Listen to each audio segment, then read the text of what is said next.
উৎসবমুখর পরিবেশ আর বাঙালির চিরায়ত ঐতিহ্যের মধ্য দিয়ে কিশোরগঞ্জের বাজিতপুরে সাইফুডস ব্রাঞ্চে উদযাপিত হলো বাংলা নববর্ষ।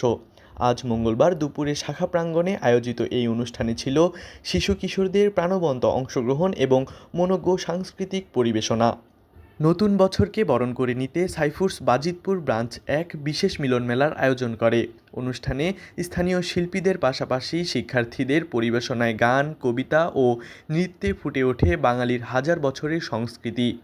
শিশু কিশোরদের স্বতঃস্ফূর্ত উপস্থিতি পুরো আয়োজনকে এক ভিন্ন মাত্রা দান করে। এই আনন্দঘন মুহূর্তকে আরও মহিমান্বিত করতে অনুষ্ঠানে উপস্থিত ছিলেন এলাকার বিশিষ্ট গুণীজন ও সমাজসেবকবৃন্দ। আমন্ত্রিত অতিথি হিসেবে উপস্থিত ছিলেন জনাব মনিরুজ্জামান মনির, জনাব আবুল ফজল হোসেন, জনাব মোস্তফা আমিনুল হক, জনাব বীর মুক্তিযোদ্ধা মাসুদ, জনাব নূর মোহাম্মদ বাচ্চু। এছাড়াও এলাকার গণ্যমান্য ব্যক্তিবর্গ ও অভিভাবকবৃন্দ অনুষ্ঠানে উপস্থিত হয়ে আয়োজকদের উৎসাহিত করেন। অনুষ্ঠানে অতিথিরা তাদের বক্তব্যে বলেন, যান্ত্রিকতার এই যুগে নতুন প্রজন্মের কাছে বাংলা সংস্কৃতি ও ঐতিহ্য পৌঁছে দিতে সাইফুডসের এই উদ্যোগ অত্যন্ত প্রশংসনীয়। তারা আয়োজকদের এই সাংস্কৃতিক ধারাবাহিকতা বজায় রাখার আহ্বান জানান। সাইফুডস বাজিতপুর ব্রাঞ্চের পক্ষ থেকে জানানো হয়, অতিথিদের এই অকুণ্ঠ সমর্থন এবং উপস্থিতি তাদের ভবিষ্যতে আরও বড় পরিসরে এবং গঠনমূলক কর্মসূচি পালন করতে অনুপ্রাণিত করবে। সকলের সম্মিলিত অংশগ্রহণে বৈশাখের এই অনুষ্ঠানটি কেবল একটি উদযাপন নয়, বরং স্থানীয়দের মাঝে এক সেতুবন্ধন হিসেবে আত্মপ্রকাশ করেছে। অনুষ্ঠানটির সার্বিক পরিচালনায় ছিলেন বাজিতপুর উপজেলা সাইফুডস ব্রাঞ্চের পরিচালক আসিয়া আক্তার সেতু। দিন শেষে মিষ্টি মুখ আর শুভকামনার মধ্য দিয়ে অনুষ্ঠানের সমাপ্তি ঘটে।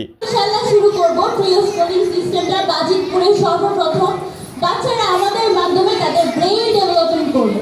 আরেকটা বিষয় আমি বলবো, সেটা হচ্ছে যে আমাদের বাচ্চাদের ব্রেইন ডেভেলপমেন্টের জন্য একটা গুরুত্বপূর্ণ বিষয় হচ্ছে ম্যাথ। ম্যাথের মাধ্যমে কিন্তু বাচ্চারা তাদের ব্রেইন ডেভেলপমেন্ট করতে পারে এবং সামাজিকতার সাথে যুক্ত হতে পারে।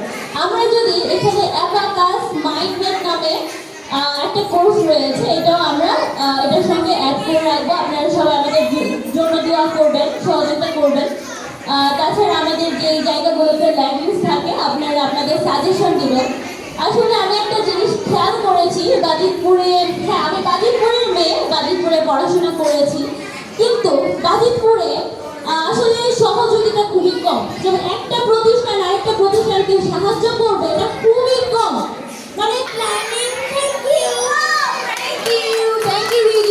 এখন রানী আসো, রানী গান, রানী গান, রানী বলতেছে তোমরা, রানী রানী রানী রানী রানী বলবে। রানী তুমি তো পড়ি, তুমি ভয় পাও কেন?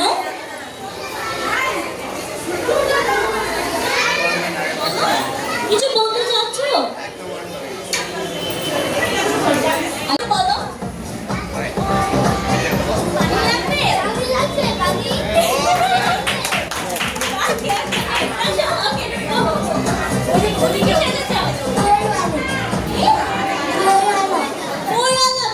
তুমি বই দিবে আমাদেরকে সবাইকে, তবে দাও তাদেরকে লাগবে সত্যি কি দিয়ে দিচ্ছ?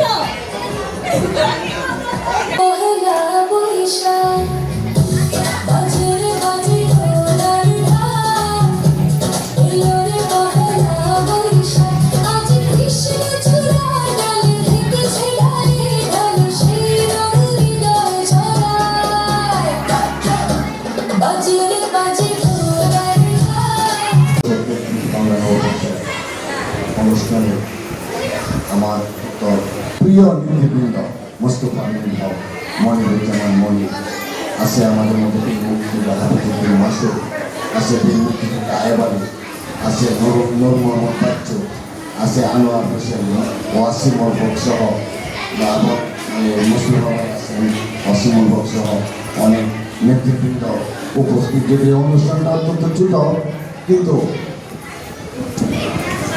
বিবেচনার দিক থেকে, মূল্যায়নের দিক থেকে অত্যন্ত গুরুত্বপূর্ণ। সরকারি প্রোগ্রাম ছাড়া আর বোধহয় কোনো প্রতিষ্ঠান আজকে এই অনুষ্ঠানটা করেন। প্রথম আমি যখন ভাবছিলাম সেতু। জামাল উদ্দিন এর তথ্য ও চিত্রে তাসবিহ আলোয়াসি, চ্যানেল 21, বাজিতপুর, কিশোরগঞ্জ।